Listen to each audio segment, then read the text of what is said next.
విద్యార్థి యువజన విభాగంలో చేపట్టిన రిలే దీక్షలకు పార్టీలకు అతీతంగా మద్దతు ఇవ్వాలని మాజీ ఎమ్మెల్యే వల్లభనేని వంశీ అన్నారు. విద్యార్థులు చేస్తున్న రిలే దీక్షలు చూస్తే మా తల్లిదండ్రులు గుర్తొచ్చారని తెలిపారు. మా తల్లిదండ్రులు ఇద్దరు ప్రభుత్వ ఉద్యోగులుగా పనిచేశారని ఆయన స్పష్టం చేశారు. గన్నవరంలో వైసీపీ విద్యార్థి యువజన విభాగం ఆధ్వర్యంలో చేస్తున్న రిలే దీక్షకు మాజీ ఎమ్మెల్యే వల్లభనేని వంశీ సంఘీభావం తెలిపారు.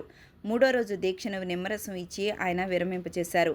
ఈ సందర్భంగా ఆయన మాట్లాడుతూ ఒక ప్రభుత్వ ఉద్యోగం పొందాలంటే ఎంతో కృషి పట్టుదల ఉండాలని అన్నారు. రాష్ట్ర ప్రభుత్వాలు ఎంతో ప్రతిష్టాత్మకంగా పరీక్షలు నిర్వహించాలని తెలిపారు. ఒక వ్యక్తి ప్రభుత్వ ఉద్యోగం సాధిస్తే ఆ కుటుంబం మొత్తం విజయం సాధించినట్టేనని పేర్కొన్నారు. ఒక ఉపాధ్యాయుడు వందల మంది జీవితాలను మార్చగలడని అన్నారు. అలాంటి ఉపాధ్యాయుడిని సెలెక్ట్ చేసే ప్రభుత్వం ఎంతో పారదర్శకంగా వ్యవహరించాలని, వ్యవస్థ మీద ప్రభుత్వం మీద నమ్మకం కలిగి ఉండాలని తెలిపారు. రాజకీయాల్లో 5 ఏళ్లకు ఒకసారి ఎన్నికలు జరుగుతాయని, గెలిచిన రాజకీయ నిరుద్యోగి ఉద్యోగిగా మారతాడని పేర్కొన్నారు. ఓడిపోయిన వ్యక్తి రాజకీయ నిరుద్యోగిగా మారతాడని, వ్యవస్థను పారదర్శకంగా నడపాల్సిన బాధ్యత సీఎం చంద్రబాబుపై ఉందని తెలిపారు. 4 సార్లు ముఖ్యమంత్రిగా చేసిన చంద్రబాబుకు ఎంతో అనుభవం ఉందని, తిరుపతి వెంకటేశ్వర స్వామి నిధులతో నడిపే ఎస్వీఆర్స్ కాలేజీలో చదువుకున్న చంద్రబాబుకి విద్య గురించి తెలుసునని, విద్య చదువుకున్న వాడికి విద్య కొన్నవాడికి తేడా తెలుసునని వెల్లడించారు. 4 సార్లు సీఎం అయిన చంద్రబాబు డిఎస్సిపై వస్తున్న ఆరోపణలు నిగ్గు తేల్చాలని డిమాండ్ చేశారు. అంగవైకల్యం ఉన్న అర్హులను కూడా పక్కన పెట్టారని, అనర్హులను ఎంపిక చేసినట్లు ఆరోపణలు ఉన్నాయని చంద్రబాబు ఖచ్చితంగా సమాధానం చెప్పాలని ఆయన డిమాండ్ చేశారు.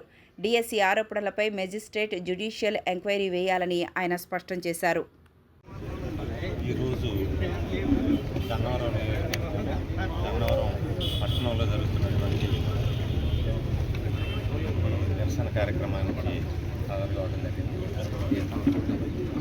ఈ నిరసన కార్యక్రమం ఒక రాజకీయ కార్యక్రమం కాదు. అదేవిధంగా ఒకరోజు చేసి వదిలేసే కార్యక్రమం కాదు. ఫలితం వచ్చే వరకు కూడా ఈ కార్యక్రమాన్ని చేయడం జరుగుతుంది. ఎందుకంటే ఈ రాజకీయాలకు అతీతంగా ఉండేటువంటి కార్యక్రమం. ఈ టెంట్ దగ్గరికి వచ్చినప్పుడు మొట్టమొదటిసారిగా నాకు నా తల్లిదండ్రులు గుర్తొచ్చారు. వాళ్ళిద్దరూ ప్రభుత్వ ఉద్యోగం చేశారు. ఒక ప్రభుత్వ ఉద్యోగం రావటం అంటే దానికి చదువుకోవటం, తర్వాత పరీక్షలు ప్రిపేర్ అవ్వటం, తర్వాత ఏ రాష్ట్ర ప్రభుత్వం ఉందో ఆ రాష్ట్ర ప్రభుత్వం పారదర్శకంగా పరీక్షలు నిర్వహించడం, వాళ్ళందరినీ సెలెక్ట్ చేసి ఒక ప్రభుత్వ ఉద్యోగం వచ్చింది అంటే ఆ ఒక్క వ్యక్తి కుటుంబం రాపట్టం కాదు. ఒక ఉపాధ్యాయుడు తయారయ్యాడంటే కొన్ని వందల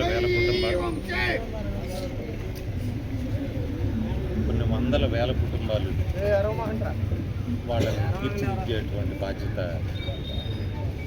ఆ ఉపాధ్యాయుల మీద.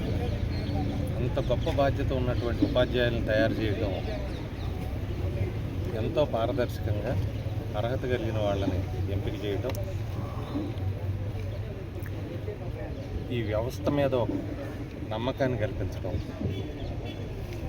ఇది నిరంతర ప్రక్రియ. ఎందుకంటే రాజకీయాల్లో ప్రతి 5 సంవత్సరాలకు ఎన్నికలు జరుగుతాయి. 5 సంవత్సరాలకో 10 సంవత్సరాలకో ప్రభుత్వాలు మారుతాయి. అనేక మంది రాజకీయ నిరుద్యోగులు ఒక 5 ఏళ్ల పాటు 10 ఏళ్ల పాటు వాళ్ళకి ఉద్యోగాలు వస్తాయి. అదేవిధంగా అంతకుముందు రాజకీయ ఉద్యోగాల్లో ఉన్న వాళ్ళు నిరుద్యోగులు అవుతారు. కానీ వ్యవస్థ మాత్రం శాశ్వతంగా ఉంటుంది.